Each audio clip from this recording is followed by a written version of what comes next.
Greetings and salutations, race fans, motorsport lovers, and others, and a special welcome to GT racing fans. Welcome to episode 107 of WavedYellow. I'm Colin, here's Gary, and you'll see two other faces. Gennaro the Giraffe and Magic Michael. They are winners. There's their trophy. They are winners coming out of Kyalami 9 Hour, and we're going to have a chat to them.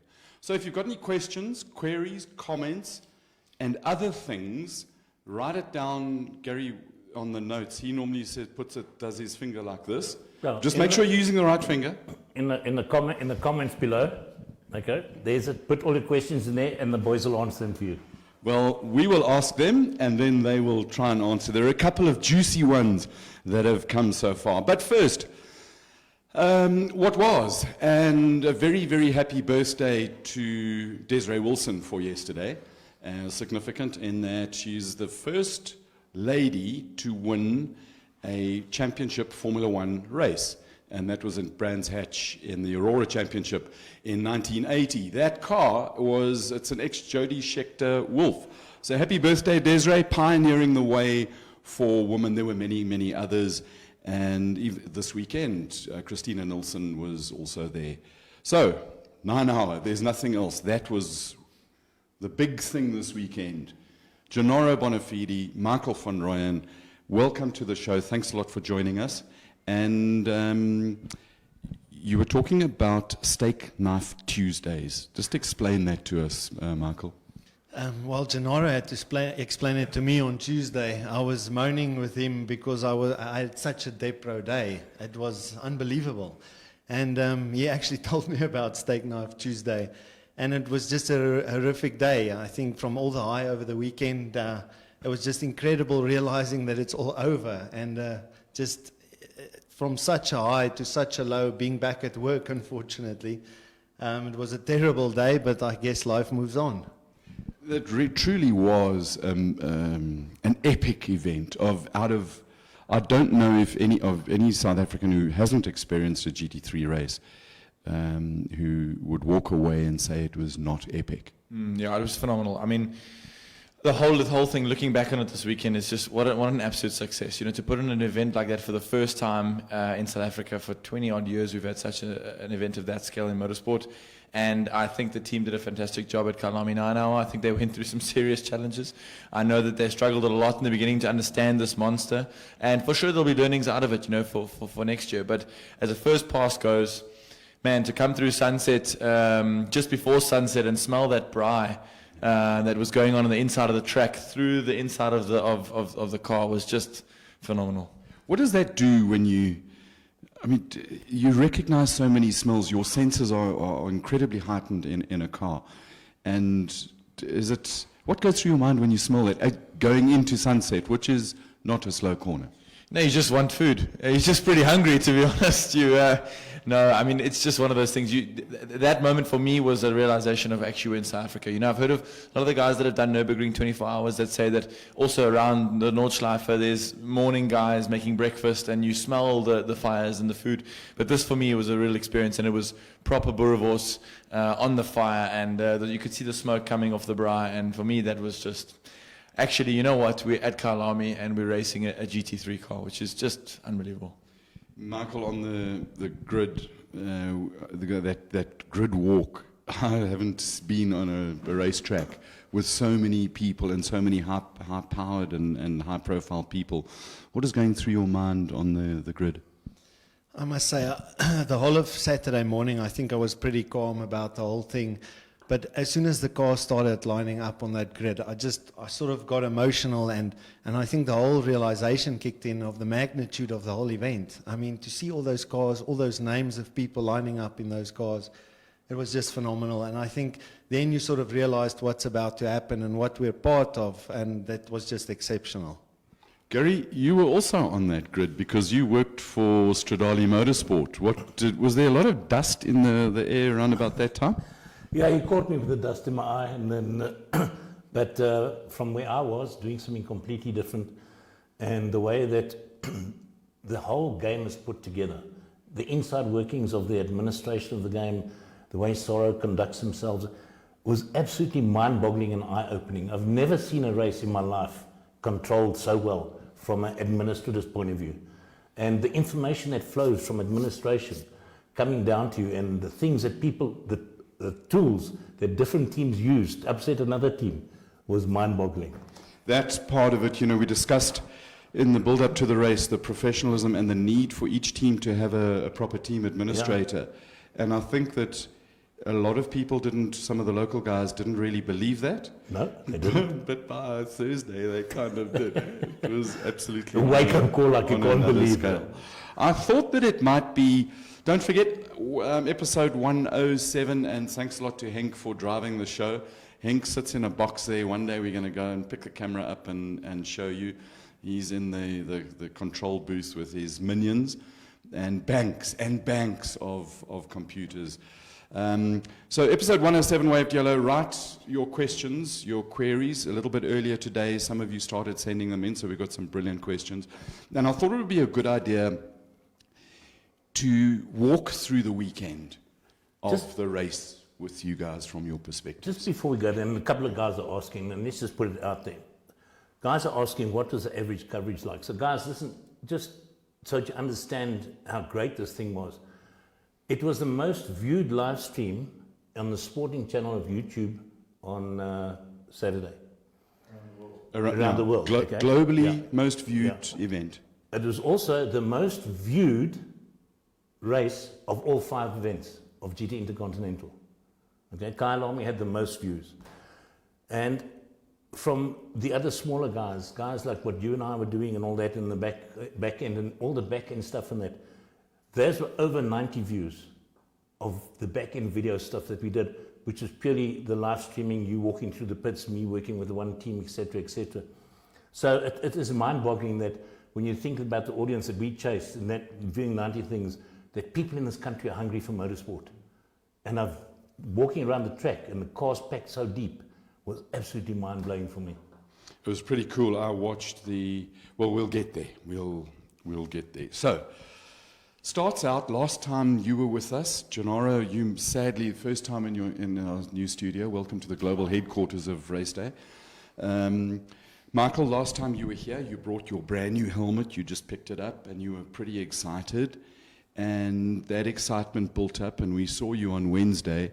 And in some ways, I think you were, there's no other word to put it, but you were cocking yourself. Yes, when I actually managed to sit in the car for the first time, I actually realized it's not something that I've done before. This is completely different. And I think that sort of stayed with me on Wednesday. And then my Thursday, when I actually drove the car for the first time, it was just 10 times even harder than I imagined. So, Wednesday and Thursday were really tough days mentally for me. There was a lot to take in, so much. I saw you on Thursday when you just come out of the car after one of the sessions. You were hot, and we'll work out why you were hot. There's a question, we'll get there. There's some hell of a interesting behind-the-scenes things that these guys are talking, little about buttons and stuff. But you were really, you were hot, and you were, the emotion I got was frustrated, because you knew you weren't as quick as you wanted to be, and that there was so much stuff in your head. How do you get to prioritize and process that info? Well, to be honest, I think you go there with a certain expectation, first of all, and then in the first session, it was really, really tough. It's a hard car to drive, it really is. I expected it to be easy, having TC and ABS and all the fancy things that you could ever want in a race car, it has. But on the other hand, it sort of makes it more difficult. You need to focus a lot on your driving, how you drive, your driving style, the setup, all these buttons that you have to take into account, settings that you need to change. And I think the information was quite a lot on Thursday for me to take into account driver changes. We had to practice that quite a lot. Getting into the car, not being fast first out, which I was a bit frustrated about. And yes, I just spent all my energy just to focus a little bit and do what I needed to do to get a little bit closer to the pace. For those people who don't know, you've done 2 Cape Epic bicycle races, and Epic is there's a, I mean, it's not called epic for nothing. It is a brutal, brutal physical race, both physically and mentally demanding. You discovered that motorsport is a little bit more demanding than that. To be honest, I never expected anything of this magnitude to as physical as it was. It was unbelievable. On the practice days, we only had, I guess, half an hour each practice in the car. That was quite tough, but the double stint on Saturday afternoon was absolutely incredible. I mean, we're going to get to Saturday, but let's work through there. So Thursday, Gennaro, you're an old hand at this. You've done 2 races, and so let's work with the rookie. And he got the nickname it's Magic Michael, and because you really delivered in the race. So Thursday, when just after I saw you, you spent a lot of time with the engineers going through data and working out what was possible with the car. Yes, we did, and these guys are absolutely phenomenal. They really show you where you need to improve and how you need to improve. You know, how to adapt my driving style that I was used to go faster in this car, which has a lot more downforce than what I was used to. And that was my big downfall. On Thursday, I think I lost 7 k's an hour through Sunset alone. Can you share some details on what you were doing and then what you changed to do?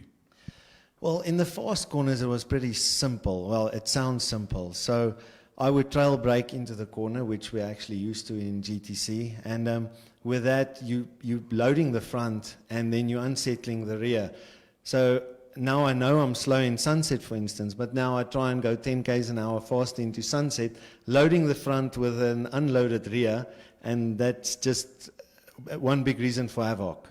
And so they helped me through that. So what I needed to do was just give it a hard dab on the brakes, trust that the car will stay in the corner, run all the speed in, and then when you're coming off the brake, you're loading the rear back up, and then you can run the speed in, and at the apex just get on the throttle. And I did it on the second session and the third session, and it worked perfectly.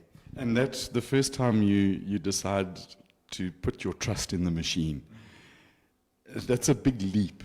And when you came, there's that little bump at the exit of Sunset, and when you got over that bump and it worked, how relieved were you? Yeah, it's magic.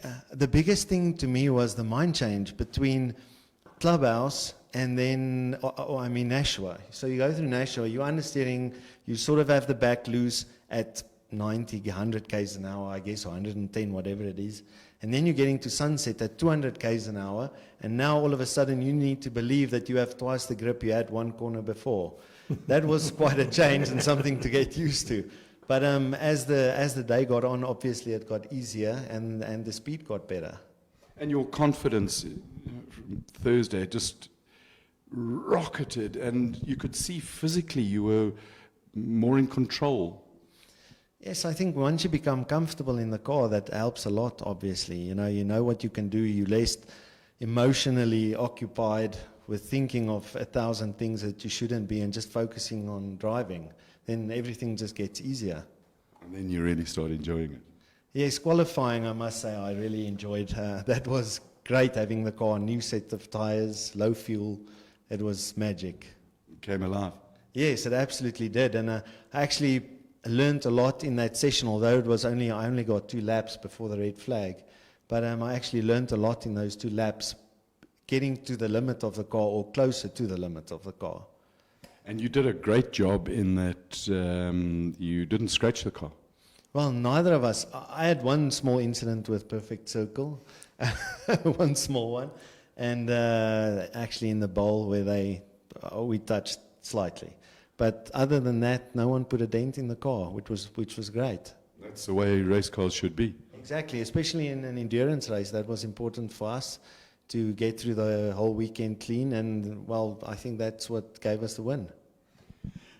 Gennaro, getting to you. You also had to adapt, because now the races you've done in this car is on circuits you don't know, but now you come to a circuit that you do know with a it's a big adaptation to bring a GT3 here. Yeah, I think so. Colin, I think for me, I initially coming into the weekend, I thought, knowing the track would be easier for me to adapt to the car. But actually, after the first 2 laps, I thought, actually, this is like knowing it. It's like having a new track, actually. It's like not even knowing the track, because, like Michael says, the driving style is so different from what we used to in GTC, where you have no aero, basically no aero, and your whole driving style has to change and adapt. So that for me was a big point. And then just learning the track with the car was insane. Some of the top cars, Nick Tandy in that Porker, is just on a different freaking level with the level of speed and trust that they've got in the car. But these guys, they do thousands of kilometers, tens of thousands of kilometers every year. They know the thing backwards, forwards. So it's where you guys ended up. I think your guys' fastest lap was 0.7 off the Schnitzer car. A hell of an achievement. Yeah, I think so. Colin, I think it's funny because, as Michael says, as racing drivers, we put a lot of pressure on ourselves to get ourselves to where we think we should be. And I actually had to take a step back and say, you know what, this is only my 3rd GT3 race. And all the pros, I mean, some of them do 25 races a year in the same car in different championships with different teams. These are in the car every second weekend, So, I mean, that in itself, you have to I had to just take a step back and understand it, because I think on Thursday, I was really trying to push. And I don't think I had the best tires and fuel combinations, but that we worked on the setup. And I think that was the best thing for us, is that I went out with oldish tires and quite heavy fuel, but we managed to really develop the setup. We were struggling with a little bit of a loose rear, especially on the combined braking. Kyalami is a very technical track.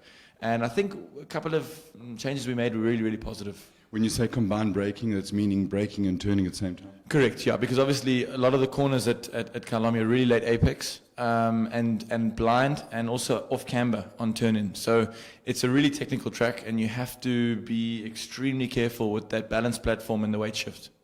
Interesting that through the year in the aero cars, we've spoken about keeping the platform stable and all of that stuff. And what are the tricks or the techniques, not tricks, techniques that you drivers use to maintain the aero balance and maintain the load properly? I mean, it's just basically inputs. It's just the smooth nature of your inputs. If you are hectic on the steering wheel, if you're heavy on the brakes, if you have sharp, abrupt moves, the car doesn't react that way. The car wants you to ease it into the corner, but not be a sissy, but really just be with the car. And it's funny, during even the race stints, you do lap after lap, and then you think to yourself, actually, let's just try something this lap in this corner, and you actually makes an improvement. Then all of a sudden you think, oh, I could have tried this. I should have tried this in practice already, but it's happening in the race stint. But that's just the nature of the beast. And is that as you get a little bit more relaxed and confident, and you've got the rhythm and the flow and the feel, the nuances of the slides and the little twitchiness of the car, that you can try those new things? I think so, Colin. Especially us in our class, we weren't a pro team, and my GT3 races in the past, I haven't been in a pro team, and I think that you have to change your mindset. Those guys who are paid the big bucks are at that level for a reason. They go out there flat out 110% every single lap, because they know the car that they're driving like the back of their hand. They know if it steps out at this speed or in this, they ineptly know what to do. I'm sure we know what to do. Michael and I, we're not mugs. We know how to react, but we don't want to get there, because you haven't had any practice getting there, and you haven't scribbled. Yeah. You haven't scribbled a car yet, exactly. So you don't know where the real limit is. Exactly, and I think that's what it was. We just said the whole weekend was no risk. For us, was just, you know what, drive it within your limits, bring the car home. It's 9 hours, and that's the thing. The no risks. What are the 2 points from your point of view, and then Michael, think about it as well, on managing risk in the car? Where are the two things that might be that you had to just rein in a bit? Well, definitely was the start of the race. Obviously I was the first one in the car, and the car felt phenomenal the first 5 laps. I really thought that we had a lot more grip than the others, but I had a move. I was on the back of David Perel in the Ferrari the first 3 laps, and I was literally on him, and we'd passed the Merc and the Aston behind. And I thought, jeepers, this car's feeling phenomenal. So I got a nice run of him out of Nashua in towards Sunset, and the BM's a bit stronger in a straight line. So I got around the outside of him, and I thought to myself, jeepers, I'm pretty sure going to Sunset, I'm pretty sure he's on the inside, but I didn't know where he was. So I didn't take the chance of just turning in. I mean, it's lap 5 out of 300 odd. So I turned in a bit late and ran in a bit long and completely went off through the marbles onto the South African flag on the outside of Sunset. I think I just missed the gravel. You went on the other side of the South African flag. I was actually watching that, and for a minute, when you got onto the marbles, I had the F word going through my head. You were this far from the gravel. Yeah, no, that was a bit of a silly one. But I thought the car's feeling good, and I went to David after the stint, and I said, "Jeepers, but where was I?" Because I was just exit stage left, and he said, "But you were in front of me. You could have just turned." And I said, a little Ferrari. I had no idea with our big M6, and that was one of those moments. And then just before you go into the second one, that's quite interesting, where you had a doubt of where a car was, so you assumed that he was on your inside. Yeah. That's a lesson for some other drivers who may or may not be involved in various bits of GT racing. Yeah, no, exactly. The thing is, I knew he was there, and I knew he was in the blind spot somewhere in the quarter panel, but, again, risk and reward. If I was a pro driver, for sure, I would have just turned, because you're there to win the race, you're there to make a move, and you make the move stick, and the guy behind you must make it happen.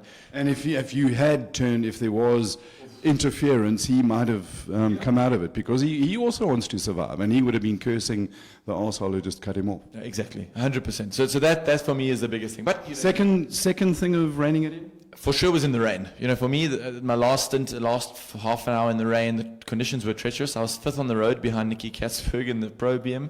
And I just thought to myself, you know what, here, I'm with the leaders. Let me just keep the pace. And thankfully, I was with them most of the stint. But again, these guys were taking risk. In those conditions, at night in the rain, you have no perception of how deep or how wet the track is. You have You see the shine, and that's it. Exactly. You see the shine, and you can see the different textures and shades of the shine, but you actually don't know. And we were aquaplaning under the safety car in the middle of that stint when it really started to rain more at like 80 k's an hour. So again, there was serious risk. So I thought, you know what, in the last half an hour of the race, I can only be an idiot here, I can't be a hero. And I think you only took 60 seconds out of the car behind us in that half an hour. So, Only. yes, only. That was actually, I don't want to blow smoke up his arse, but it was a brilliant. I was watching it at the entrance to SS1. He can drive. No, definitely. He's a phenomenal driver, and we needed that. He needed to do a drive-through for stint time at the end, so we were sort of at risk to the car behind us. But yeah, that last half an hour just sorted that out quickly. Yeah, it was over. You finished over a minute. Absolutely fantastic. But I want to talk. There was a lot of time under the safety car, and where I was sitting, the rain came, and it came brutally quickly, as it does in the high felt, and then it left, and then it came back, and it left, and it came back. It was like a girlfriend you're trying to get rid of, Gary. It just kept on coming back, like a stalker. What was it like going from from dry, and you're in a rhythm, and you're not hot because you learned a few things about that, into the wet, and how wet was it? So that the people who were complaining that you guys must just, come on, you must just go and drive. After all, a Mini could pass a Porsche back in the day. Yes, look, to put into perspective, at one stage, I couldn't see the difference between the grass, the curb, or the tar. I could not see a difference. So I just stuck behind the lights of the car in front of me, and I knew I'll be okay. And I actually drove over a few curbs while doing that, and so did they. It was really, really difficult at one stage. And there's quite a few rivers at Kyalami, so we sort of worked out where they are and how bad they are and so on. But we couldn't have raced under those conditions, never. And behind the pace car, safety car, or whatever you want to call it, how fast were you guys going? And you did need to change your underwear afterwards behind the pace car. Well, we were comfortable behind the pace car, but take into account that's a road car that had to do the same speed as we were doing, and you could see it aquaplaning in a lot of places. So that was quite funny driving behind it. And But before you got there, you were coming up the hill into Westbank on slicks. yes, and my engineer asked me to do another lap on the slicks because they wanted to see if it's going to rain harder or maybe stop. And then there was just a big downpour. It was impossible to drive on the slicks. Nevertheless, I got it back into the pits as quickly as I could. And with the wets, if there's no standing water, the car is actually phenomenal in the wet with the wet tires. It's really, really good. But yes, at one stage it was impossible. And where are those rivers at Kyalami? The big one was down the mine shaft on the inside. There was quite a big one, and there was a river. I don't know if you saw it in the pit corner. There was a huge one there. I think half of the rim of that safety car was underwater at one stage. It was really, really bad. And you could see it aquaplaning off on the outside of the curb, and then we'll just stick behind it, slow down, because you don't want to pass the safety car, obviously.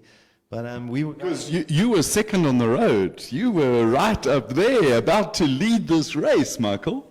Yeah, I thought it would be great if we could start on the wet conditions. I like driving in the wet. So I was pretty excited about it. And yeah, it didn't work out. I spent a full hour behind the safety car that stint. But it is what it is. And yeah, just glad we could bring it home safely. Let's wind back to those same questions I asked Gennaro about mitigating or managing the risk that you with. What are the two things that you dealt with in terms of where you thought that you managed the risk well?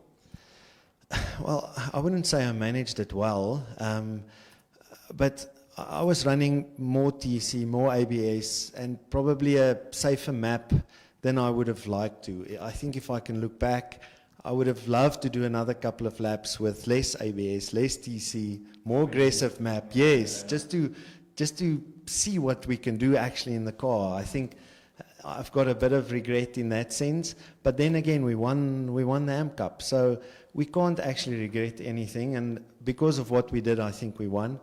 But it's just, the way we had to sort of manage it, that was a little bit maybe unfortunate for us.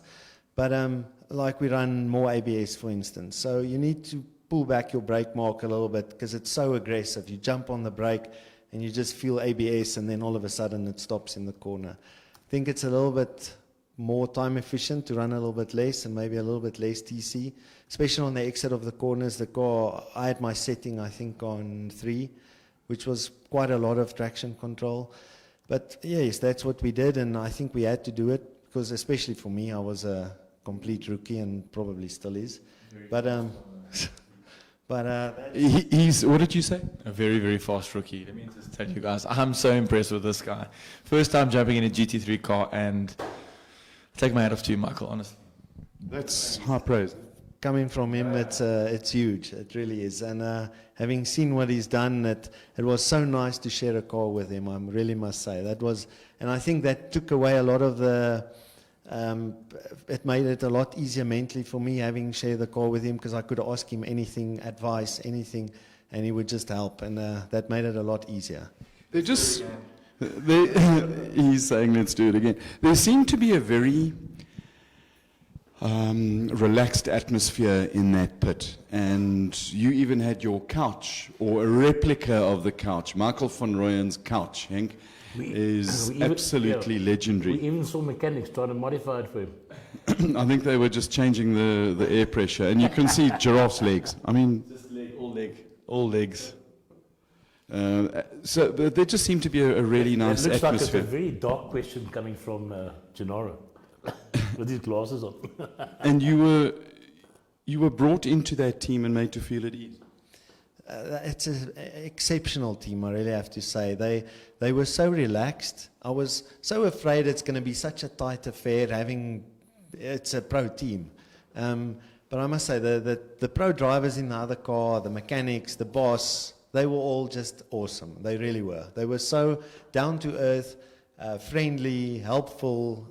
It's all down to them that actually we achieved what we achieved.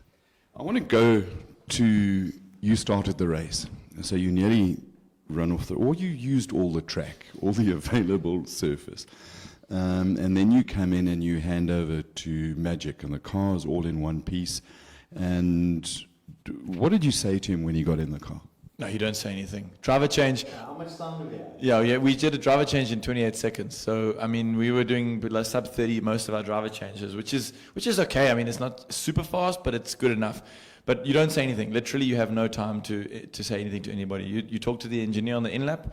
I mean, that was the feedback that I was giving to the engineer, so at least he could provide some feedback to the next driver on conditions. What was that feedback? No, just in general, how the balance of the car was. You know, I saw a lot of balance shift through the stint.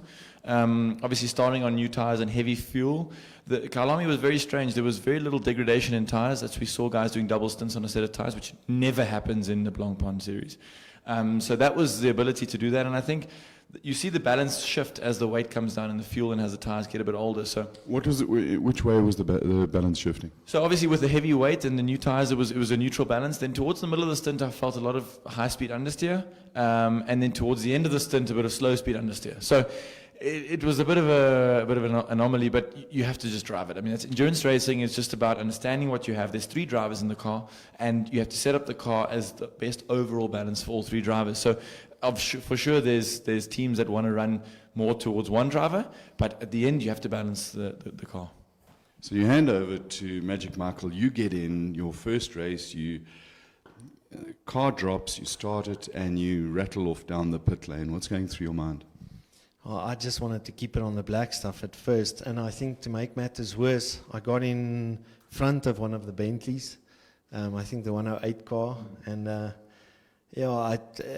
led him past, obviously, having been lapped. So I ran actually behind him for quite a number of laps, which by then, having run 2 or 3 or 4 laps behind him, I actually felt at home and comfortable, and then it all just settles in. And then before you know it, the team calls you in for your stint. But that was a 1 hour 40 stint, wasn't it? It was huge. And it was in the heat of the day, wasn't it? I think it was, I think our average temperature, Gert mentioned, I think 52 degrees in the car. That's hotter than the hottest day on a bicycle ever in the history of the world. Ever. And so you get out of the car, you go and lie on your couch, and half an hour later, your heart is still doing... How fast was your heart going? Well, I timed it with my watch, and it was still doing 140 beats a minute after half an hour lying down. Why do you think that was, Michael? Because what were the contributing factors? Well, I should have never told anyone. First of all... There are 2 reasons, and he's going to tell us why he was so poked when he got out of the car. So what happened, Michael? Well, first of all, when the safety... I was in the car for about 45 minutes. Then the safety car came out. I think it was for that Merc that was stuck in the tires. And I asked Gert why the hell the car is so hot. And he asked me if I put the aircon on. And I saw that the light was off. So I switched that on. That was unfortunately after 45 minutes. So it's really, really hot, and you now discovered the aircon. Yes, then I discovered the aircon blows nice and cool air down my back, which was great. But I think by then the damage was done, unfortunately. Because you were cooked, because there's another little reason. So afterwards, The longest straw in the world. on Sunday, I was asking my engineer, why is it so hard to suck water out of that drinking pipe we have that in our helmets? And he just asked me if I remember to press the drink button. And So you're sucking like hell, and you're getting nothing, and you're getting more and more dehydrated, and you're hot because you didn't see the aircon was on. yes, yeah, I got about 10 drops of 80 degrees water in eventually after a couple of minutes. But yeah, I guess that's how you learn, I reckon. I will never, ever do that again. So burned into your memory on the map is you could close your eyes and go, which button is now the drink spot? It's the third one from the top on the right. So I know exactly which one it is. It's above the neutral button. It says drink too. Yes. I saw that. I mean, even with my eyes that don't work so good, I saw the D for drink there. I actually showed my wife on Saturday morning when they got to the track. She wanted to see the inside of the car. So I explained every single button to her in detail.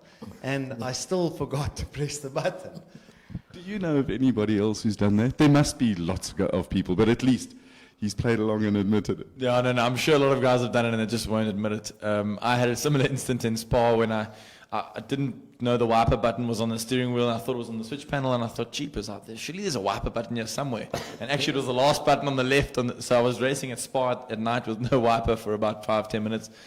But you learn. I mean, that, like Michael says, is his first time in the car, and to learn that car is like a spaceship. You know, you got to press certain buttons to turn the traction control into wet mode. You know, and all of those little things, you just have to take it on the chin. And there's also a sequence when something fails and you want to, there's a reason they've got a manual. Yes, there is. There's so many things, and I think that's why you forget these small things, because your mind is so occupied with other more important things, most probably, that you forget these finer little details. It's really a difficult car to drive. Taking into account driver changes, for instance. I think we've practiced 50 driver changes over the weekend. And it's really, really tough. At one stage, I had to take my helmet off because I was so out of breath from practicing driver changes. And you are fit. You've done the epic. You're not... Well, I thought I was. You relate the level of fitness for people who think that racing drivers sit on their bum and do nothing. The level of fitness required to race in a 9-hour versus to race in the epic. Look, these are top athletes, I have to say that. Having spent some time with the pro drivers, they are really top fit. I don't think I know of people myself personally that are fitter than these guys. They are unbelievably fit. And you need that level of fitness to perform in the car hour after hour after hour. And without it, I was so tired. When they called me in that I have to do a double stint, I actually wanted to say over the radio, I am too tired, I can't do this. But then I thought, if I tell them that now, I'm going to lose a stint. And I just thought, I can't do that. I've got to take it on the chin. I've got to start concentrating again, get my focus back, and I just did it. But I was so exhausted afterwards. Gary, you must have questions. Yes, just a quick one. Okay, there's actually two, but first of all, just explain to people what you mean by double stinting. Is that by any chance a strategy within the team that a driver does a double stint? Or what is the purpose for a double stint? Yeah. So basically, a normal stint is between 55 and 65 minutes based on fuel and tires normally. But at Kyalami, obviously the tires were really good. So what the guys were doing is they were doing a half pit stop where you only add fuel and you could go out of the pits. I think it was 25 seconds or correct. Yeah. Yeah. So 25-second gain on the next pit stop. So it depends on the situation and the stints. And I think because of the safety car and full course yellow, Michael hadn't done 50 minutes. I think it was only 40 odd minutes. So they decided to keep him back in the car. Off you go for another hour. But that strategy changes.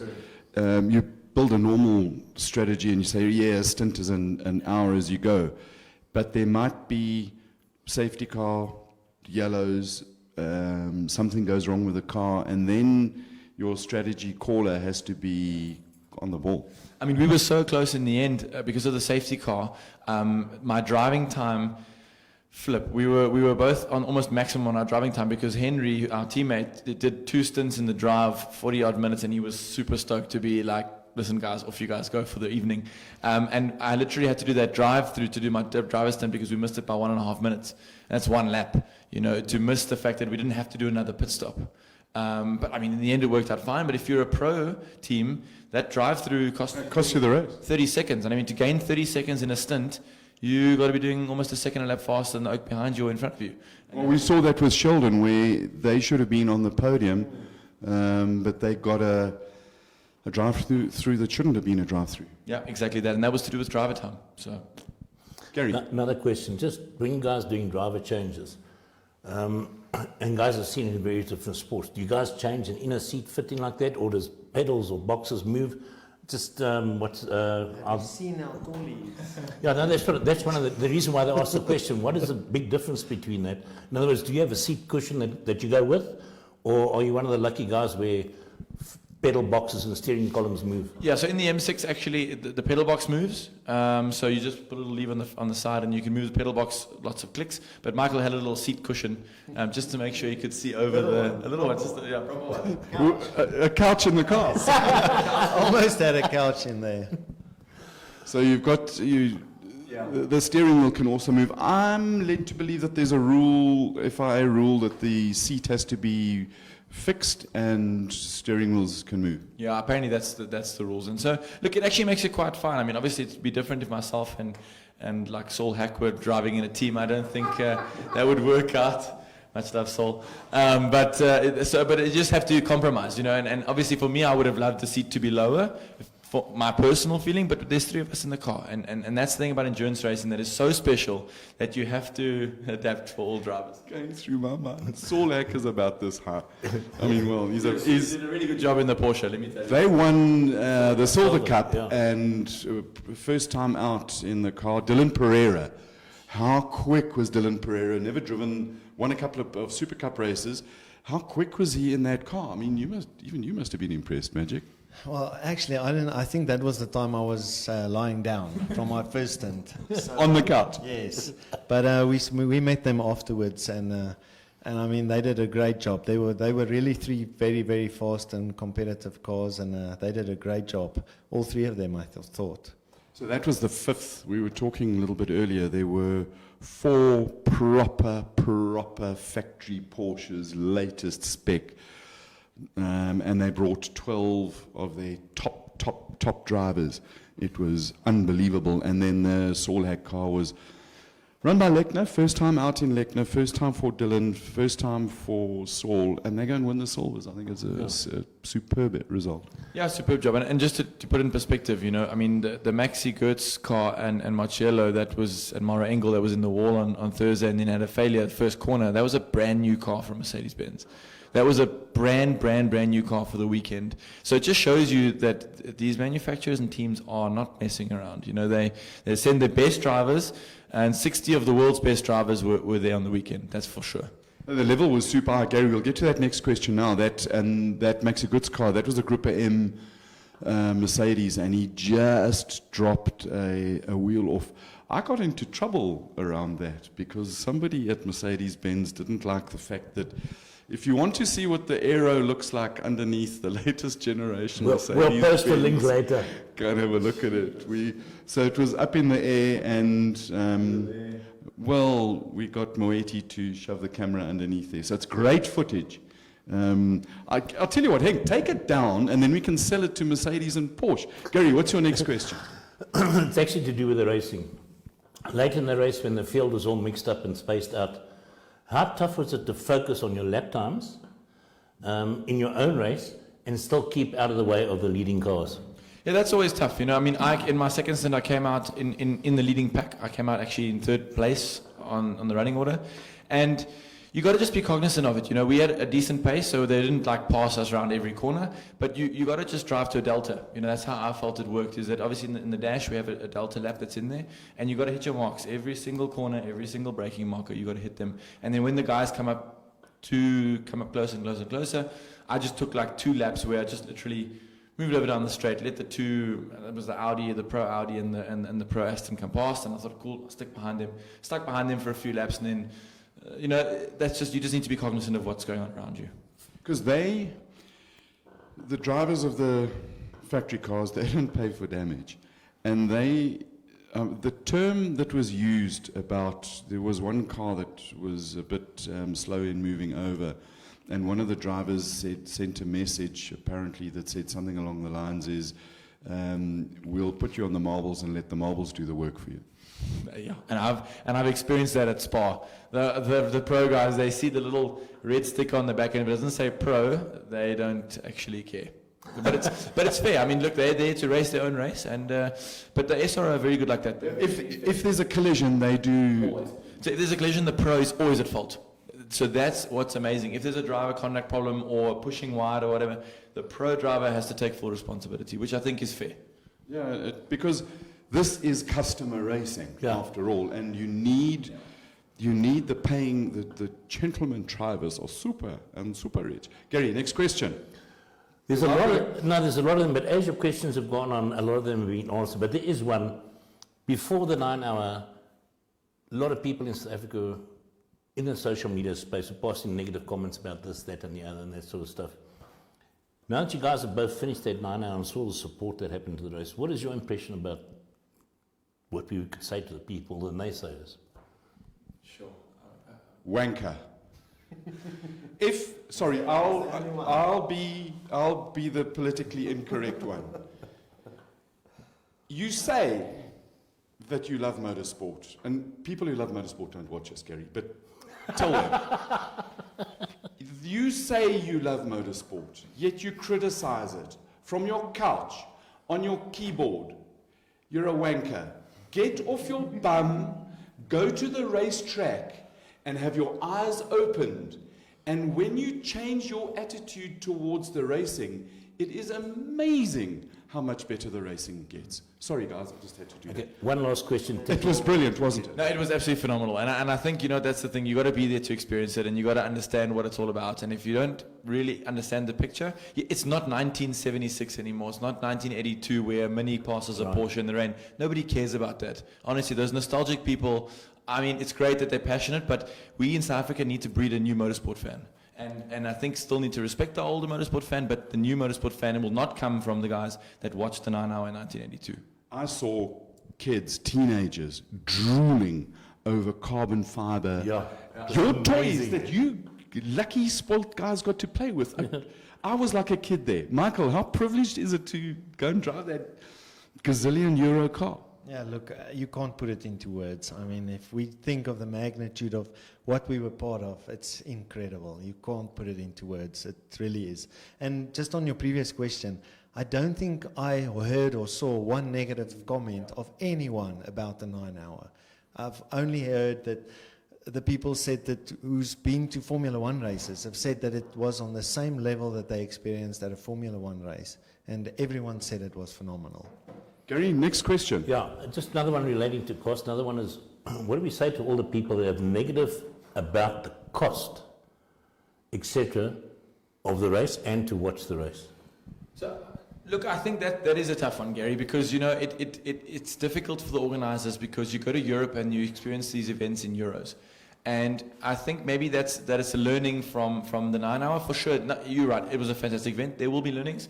And in my opinion, maybe the learning will be more about the ticket experience and the ticket, not pricing, but the tickets, that kind of, the way that works. The different zonings? I think so, and maybe a bit more clarity. I've got a couple of friends that bought those trackside tickets. They had the best time ever. They said it was absolutely phenomenal to be there on the inside of Clubhouse and all that. But they said, listen, they spent a few $1,000 for a couple of them to go. So that's something to work on. But again, it's a world-class experience. Something I picked up is that the Kyalami 9 hour organizers, the company, their eyes and ears are open, and if there's constructive criticism that says, hey, listen, those earth banks, if there's constructive criticism, they'll listen. The grass banks coming out of Clubhouse going to SS1, man, packed and beautiful to watch there. Yeah, and for 200 Rand. Yeah, exactly that. Exactly. Next one, Gary. Last one, to Michael, and we hope Gennaro gets a drive in South Africa next year. I'm not quite sure where this is going to go, but the experience of you had driving these professional teams and coming back to local motorsport, how much could you take into local motorsport with your local engineers and maybe get the game to work differently? Is that possible? Yes, I think so. It's just that the equipment they have is out of this world. I mean, we can't afford that, first of all. I mean, I'd love those setup jigs that they have and the way that they do. I mean, well, first of all, we don't have a flat steering wheel, but they don't have someone holding the steering wheel straight. They have a waterpas. Yes, they have a level to make sure that it's 100% level. So it's just the way they're doing it is absolutely out of this world. But I do think there's stuff that we can learn from them, and especially talking to other drivers and getting their inputs and the engineers and so on. Different driving styles, maybe adjusting a driving style before you change setup, for instance. Those kind of small things. I think we can definitely learn from that. And I think that's why Toyota was so so keen for me to do this race as well. It was a great experience, and I think I can only learn from it. Talking about... Sorry. Another one, Gary. Yeah, one last one. In the night time, people trying to move around the track, moving their cars and that sort of thing. The guys parked on the bank, so they switched their lights on. Did it affect you guys at all? Do you notice it? No, you don't. You don't focus on it. I think Michael had a bit of a moment when the 108 Bentley was in the wall because. Yeah, so when I did the after turn 1, you go right, left up to Nashua, and there was a car facing me, the headlights facing me, and I thought, this can't be right. And how difficult was it to tell how far away it was? Those lights are bright. They are. You're going at such a speed, and you obviously don't want to lift or anything. So by the time you go through the corner, I think then you realize, oh no, don't worry, it was in the barriers. So, but it was quite a moment when you do turn the corner to see it facing you. More laundry bills for the overalls. The other thing that one of the positive comments that came out, just talking to drivers, was how they rate this track. You relate some of the discussions you've had with the drivers? Yeah, I mean, all the guys that have raced all around the world, pro guys that have literally raced the best racetracks in the world, have all said that Kyalami is something special. Initially, they couldn't quite quantify what it was. I mean, we had Nicky Katzberg and Mikkel Jensen in our team and Christian Cronins, and they just said, there's something special about this track.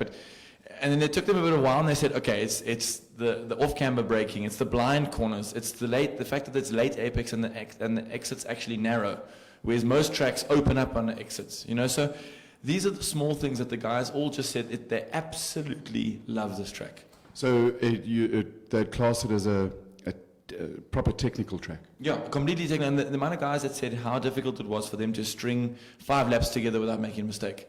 I mean, normally they can go anywhere in the world and they're within 0.1, ding, ding, ding, ding, no mistakes. But here, the guys just found all of a sudden that they made a mistake and they lost half a second. Or they had a lap where they just found 0.3 and they have no idea where it came from. I mean, Nicky said to us a couple of times, he was like, that lap came out 0.3 faster, but I have no idea where. So that's an ideal kind of track that you want, hey, Michael? It was quite nice for me to hear how they said how technical it was. You know, we, having been there lots, we sort of regarded as Kyalami as just one of the tracks in South Africa. It was just nice to hear that they actually found it very, very difficult to go fast for a full lap. Yeah. The other thing that just came out talking team members, how much I think the racing world has missed the Kyalami races. I think so. I think the magnitude of the event, I think we needed that. And I think it just showed South Africa again that there are so many motorsport enthusiasts out there. And for a decent event, I mean, the people loved it. And I think it brought everyone together again. And I think all that negativity all of a sudden stopped. And everyone just praised motorsport in South Africa again, which was great. Just on that note, I just want to say to Tom, Adam, and Fernando, thank you very much for putting the event on and for including race day in it. It was an immense privilege to be there and meet some of the people. And you must also know from the other races that you've done, the feeling I got was that the whole pit box, the whole up and down the pits are so welcoming and friendly. Yeah, I mean, everybody just loves South Africa. I mean, our team, the guys stayed on and went to Sun City for a couple of days. They felt that South African atmosphere, and I think it really applied that into their teams. You know, you come to a place like Africa, and I think sometimes as South Africans, we tend to focus on the negativity of our country as well, because we're in our country the whole time. But for these guys to come to South Africa and actually say, yeah, okay, there's safety topics that are always a bit challenging. At dinner, we go with the drivers and we talk about what happens sometimes in Africa, and they're like, no ways. This is really... But did you show them the wild animals walking in the street? Exactly. So, I mean, but I mean, they just absolutely love South Africa. I mean, a lot of the drivers went to Cape Town before their race. They rented a penthouse in Cape Town, lived the dream. And I think we can look forward to this happening again next year. And I think, to be honest, even more drivers and teams will come out next year.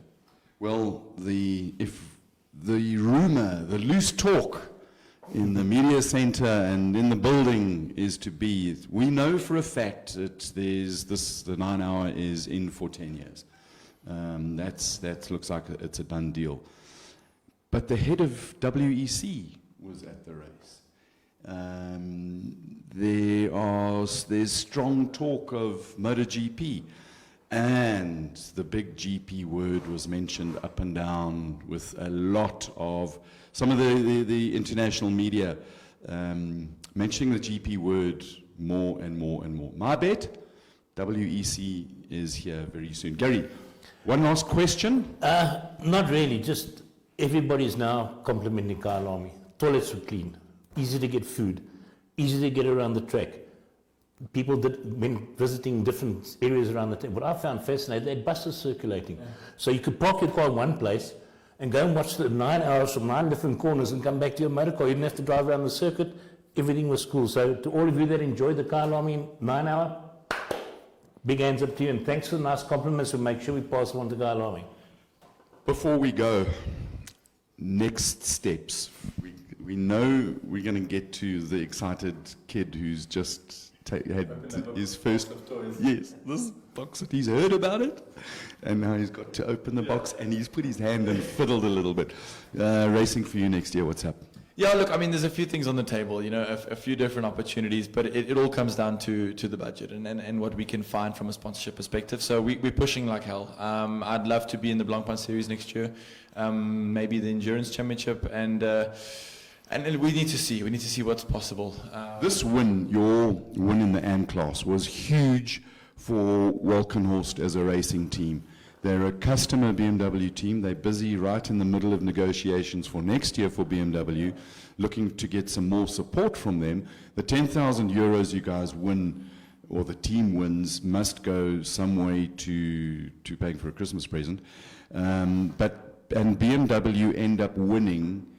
Effectively, it was Porsche and BMW. Okay, let's give and the Ferrari.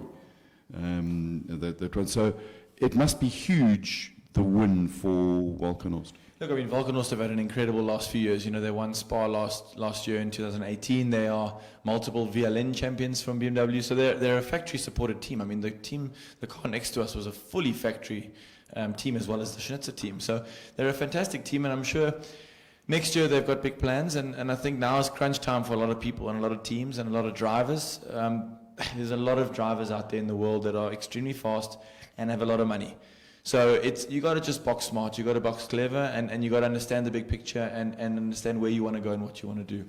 And you, with your recent move into corporate life, you're understanding the way the big corporates and the politics work, and you've apparently become quite a master at it. No, you got to just understand. I mean, working for BMW, it's taught me a hell of a lot of how things work and how the inner cogs in this big machine turn, and you have to just keep an eye on all the little things, because there's so many things going on that people don't understand and don't see, because you won't know about it until you actually realize what's going on. So now to the kid, the excited kid. Gary? Yeah, so just a quick one. And I know that Hank's got it over there. Michael has questions for you, but you have to answer it in Afrikaans. Wonderful. Okay. You were apparently on the international press. If we can get that pick up, Henk, we'd appreciate it. It's probably written in German, but how did you get that one right? Well, yeah, that was quite a surprise today. So nice to be on the front of the paper. That's not Afrikaans. That's an international paper, isn't it? Must be. I've never seen it before. It must be international. Oh, we should have just maybe moved that or edited it. Oh, Henk, you should have cropped it differently. But, so the excited kid, you opened the box, you fiddled with the toys. You want to do it again, don't you? Oh, absolutely. I mean, it was such an incredible experience, and you sort of get that feeling that you don't want to leave it there. You feel there's so much more potential, and there's so much more you want to do, and so much more you want to achieve. So we have to do it again. We'll start making plans soon.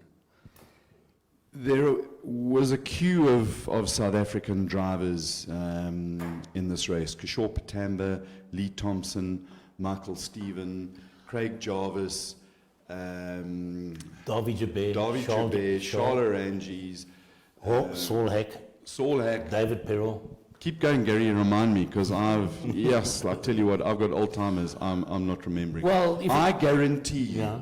that I think there were 17, and if I've left anybody out, Forgetting the fastest. please. Yeah, okay, but no, but they... Perfect circle, guys. Yeah, and perfect, sir. Scribanti Scott, geez, I screwed up there. Franco, Silvio, and Andre Bezuidenhout, his worship, the head of legal in the world. Jordan Pepper, Jordan Calvin van der Pepper, Linde, Calvin- Sheldon van der Linde. Yeah. That's all. And there was another one. We're missing one. David Pearl. Did I? It's, for me to remember 15 things, do me a favor, guys. I think that there's going to be a queue of other drivers. Agreed. Michael Stephen, Lee Thompson. Lee drove well. I mean, he was proper good, and it was really nice. You know, he's a good trainer, and that was good stuff. But we'll get on to some of the other guys. I've heard, it is alleged, our sources tell us, that you've booked hotels around Spa and have spoken to Giraffe's dad about advice for you where to stay. round about Spa 24 time?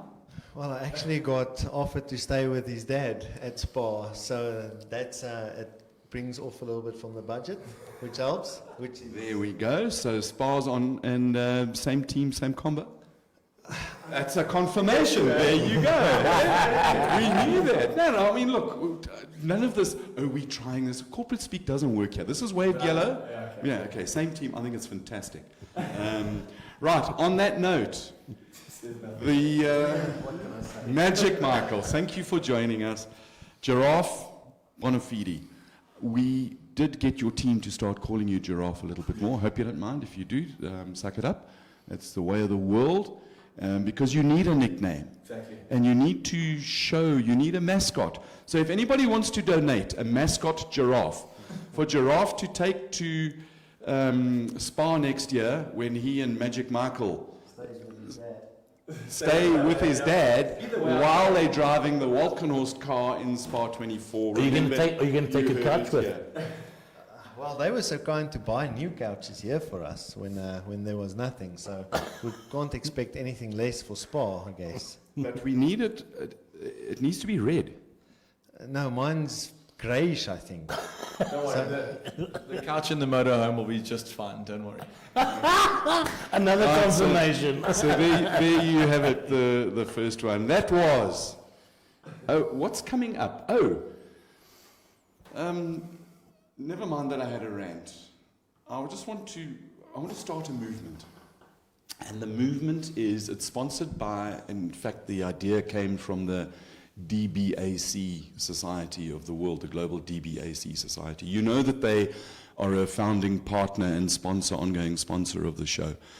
And they came up with the suggestion that each one of us who loves motorsport should do, if we can, do one small thing each day, just one thing that is positive about motorsport. They tell us from the DBAC Society that in 3 months' time we'll wipe our eyes and life will be different. So I challenge you, please do one thing a day for the next week to make motorsport betterer and greater, and our lives will be fantastic. Thank you very much for joining us. Thank you to the superstars, to Gary for doing the questions, for Henk for controlling and doing and technically and making all of that stuff happening, and you for watching and engaging us. We'll be back next week for the number 2 Bentley show. We promise we won't have a blowout for episode 108 next week. Have an awesome day, be fast, be safe, and do that one little thing. Cheers. Cheers. Thank you so much.